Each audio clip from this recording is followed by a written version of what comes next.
What's up, brothers? Hope everybody's doing well out there.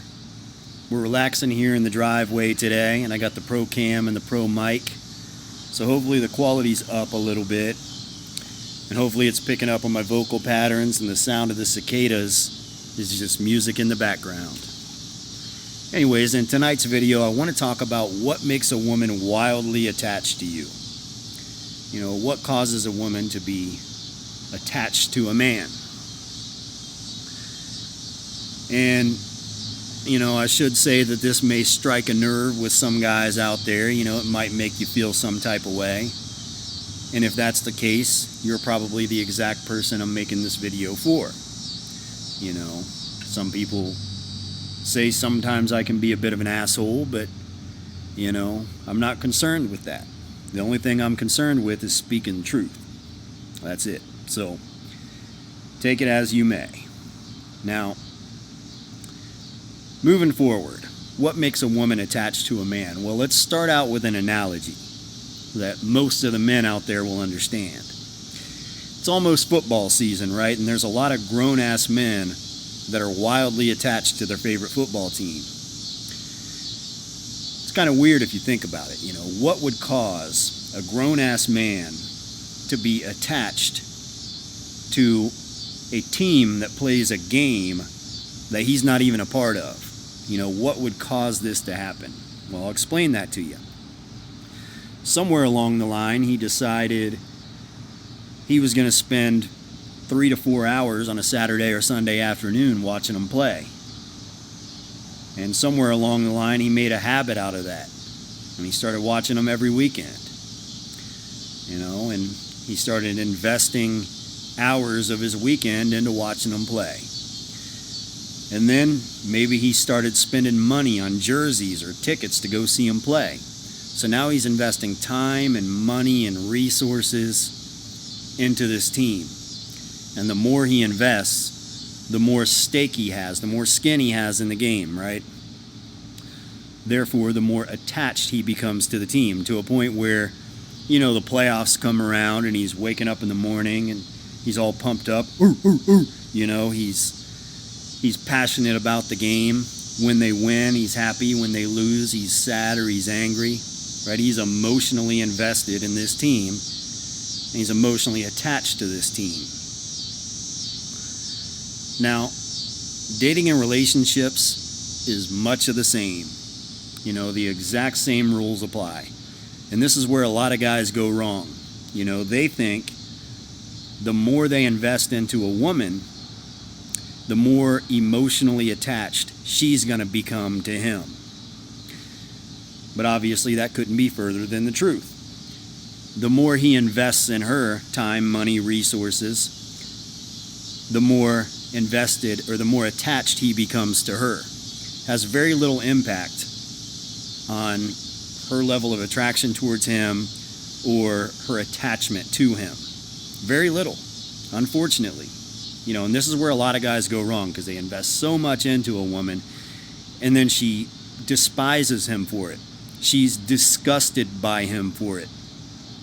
She cheats on him for it. You know, does that sound familiar? We see this happen all the time, right? And what causes this? You know, and how do you change this? Well, obviously, if you want to change this dynamic and you want the woman to become attached to you to a point where she's not doing that shit, well, you have to get her to invest in you, which is the $1 million question, right? How do you get a woman to invest in you? I'll explain that to you. And again, this is something that nice guys really struggle with. Nice, well-meaning guys really struggle with. And bad boys, assholes, and even narcissists are really good at this, naturally. But nice, well-meaning men get screwed over in the long run. And that is because nice guys are afraid to rock the boat. You know, they don't want to screw things up, so they have this nice, friendly vibe with the woman, and they don't want to screw things up, so they don't want to make a move sexually. You know, they don't want to rush things romantically. You know, they don't want to push an issue to get what they want. So that, you know, they don't want to rock the boat. They just want to keep things cool. And because of this, it shows a scarcity mindset. It shows almost an unwillingness to rock the boat or even walk away. So the woman never has any urgency she never feels any necessity to invest in him, because she knows he's pussy whipped. He's scared to screw it up. He's pussy whipped, right? Therefore, she gets bored of him and she cheats on him. She leaves him. She screws him over. She betrays him, whatever you want to call it. I'm not the one that made human psychology this way. Don't blame me for it. I'm just telling you the way it works. Whereas the bad boy, the asshole, and yes, even the narcissist, have absolutely no problem making the move, whatever move it is they want, going against the grain, rocking the boat. If they want sex, they escalate things sexually, right? Whether it be through text, whether it be through, the mood and the vibe of the evening, whether it be through physical touch or mouthpiece, they escalate things towards the direction that they want it to go in. And look, this is risky, right? The risk level of the nice guy is very low, but there's no reward, and it always comes to bite him in the ass in the long run. The risk level of the bad boy is very high. The woman might say, fuck off. She might say, I don't want to have sex, or I don't want to, do whatever it is you want to do. But the bad boy is more than willing to walk away. And when he shows that willingness to walk away and leave her, well, now she starts to, have a necessity to put in some investment towards him, right? And look, it's not always going to happen that way. This is the real world. Sometimes relationships don't work out. A lot of times people go out once or twice, and they never see each other again. It's not always going to work out. But with the bad boy, the asshole, and the narcissist, there's a reason why I'm saying narcissist.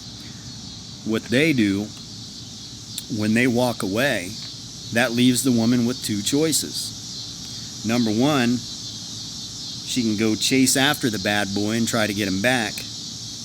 And in essence, what she's doing is investing time and effort into him, therefore creating an attachment to him.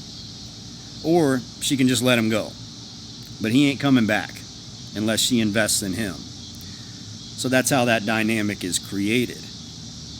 And by the way, that's why you see so many women out there trapped in relationships with bad boys, assholes, and narcissists. That's because the women have invested into these men, and they have skin in the game, right? They have too much at stake to leave this man, even though the relationship's toxic and it kills her on the inside. The things he does to her kills her on the inside, but she's so invested that she just keeps doing it and keeps going back to him.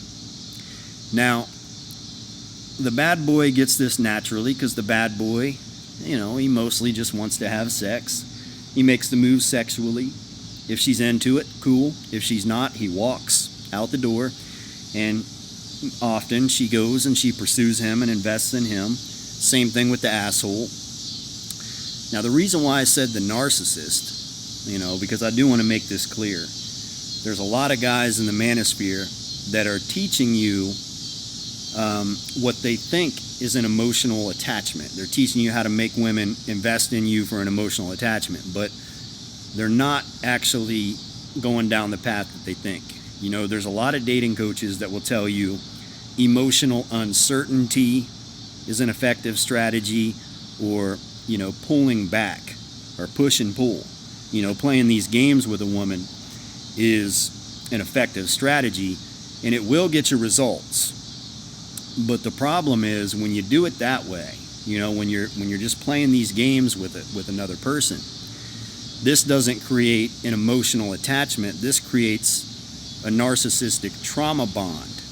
So what you're doing in that situation is you're playing games to gain power and leverage, but you're playing games with somebody's mental health and somebody's emotional health, and you're actually kind of abusing that person in the process because you're giving them these emotional highs and lows, and that will create an addiction, but that's a trauma bond. That's not an emotional attachment.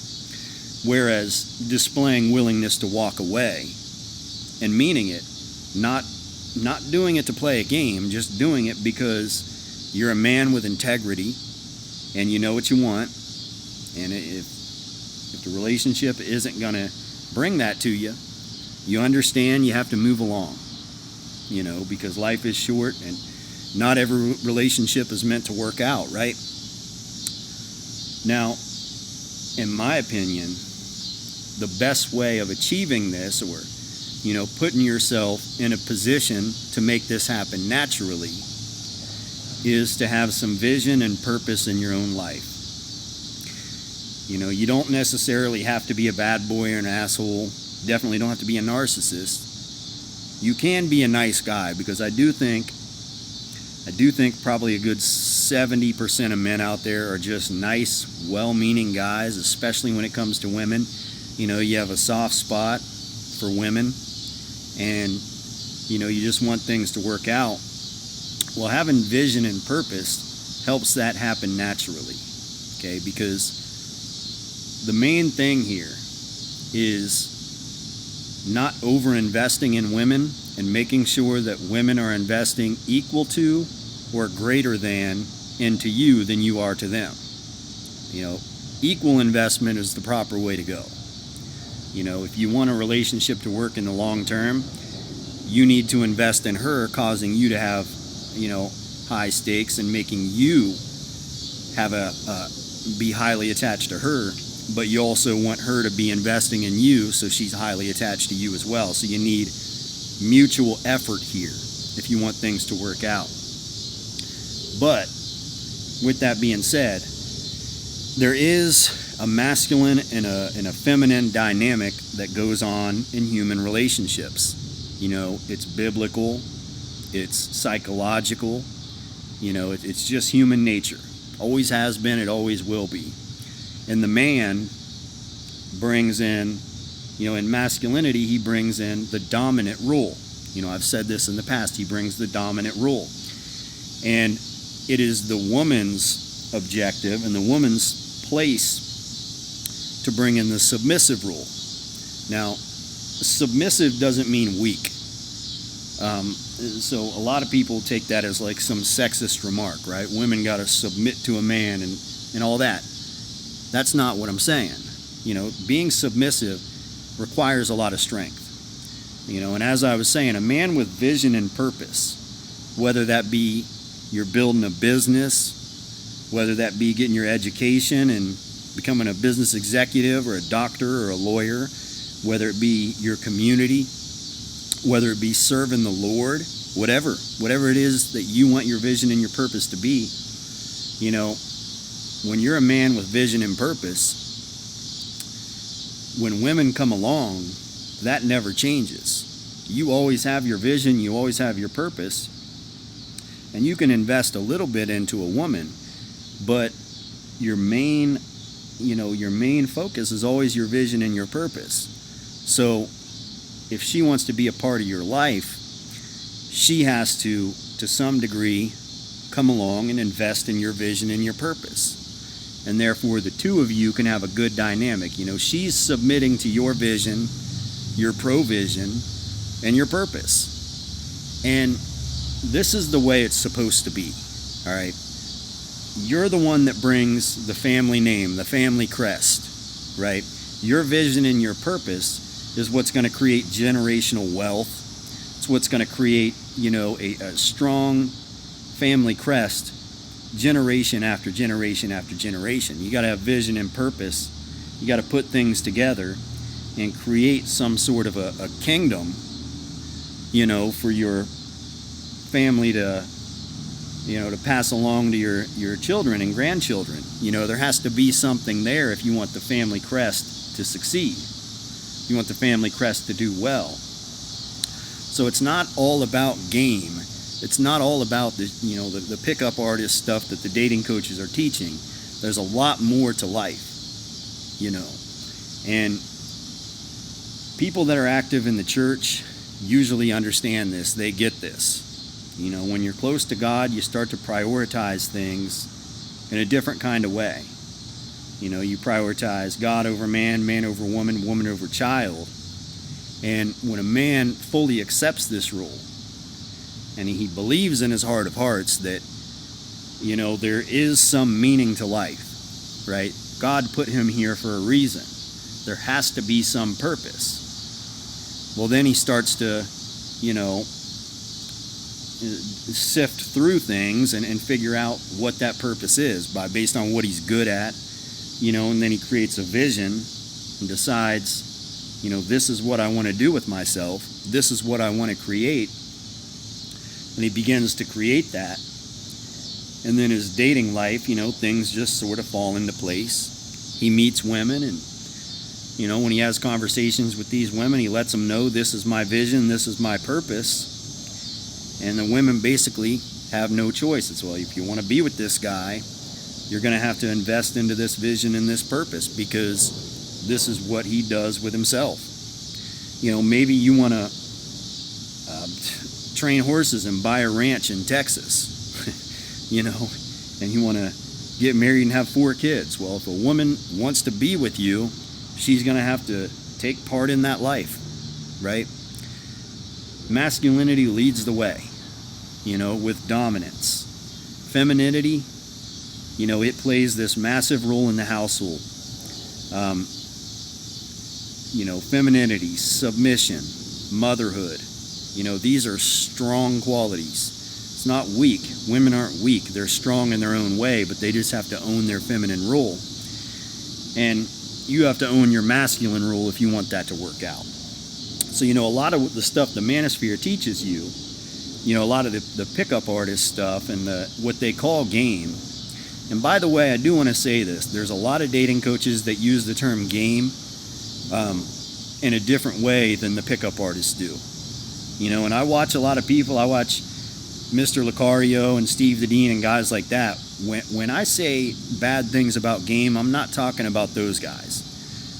What they mean when they say game is they mean manhood. If you have a strong manhood, like you own your manhood, you have game in their eyes, right? A man that knows who he is, has an identity, that's a guy with game. When those guys over there on that side talk about game, that's what they're talking about. But there's a lot of pickup artists and dating coaches out there that when they say game, they mean strategies and techniques to seduce women and shit. And a lot of these strategies and techniques are straight out of the narcissistic playbook. And what it does is it creates trauma bond through psychological mind tricks and, psychological and emotional abuse, which I don't condone. What do they call it? The dark triad qualities. A lot of dating coaches teach that stuff, and you got to watch out for it. But what I say is have vision, have purpose. I recommend you find that straight from God, because that's the only first-hand way of going about it. That's the strongest way of going about it. I believe that when you do that, you get a certain level of strength and backbone that just carries with you. I can say, maybe you think I'm crazy, but I genuinely believe that God does things in my life that, He's the only explanation for it. At times when it just looks like I have no chance, like I'm going to fail, I don't stress, I don't panic, no anxiety. I just trust that God has a plan, and it just works out. So that's what I recommend. But anyways, guys, I hope this video was somewhat informative. But, I guess I'm going to go ahead and shut this one off. If you've been watching the video this long and you want more driveway brick wall videos, put W driveway in the chat. W driveway. And I'll make more of these. If not, we'll continue walking around. But I do think the audio quality and the video quality is a little bit better from the driveway than it is when I'm walking around using my phone. You know, I think the sound of the bugs, the microphone picks up my vocal pattern and not the bugs. Anyways, guys, yep, that's about it. So, you know, I guess we'll go ahead and end this one here. But I'll be back again here in a couple of days, and we'll have another topic to discuss and open up and get into. But I guess that's about it for tonight, guys. Peace.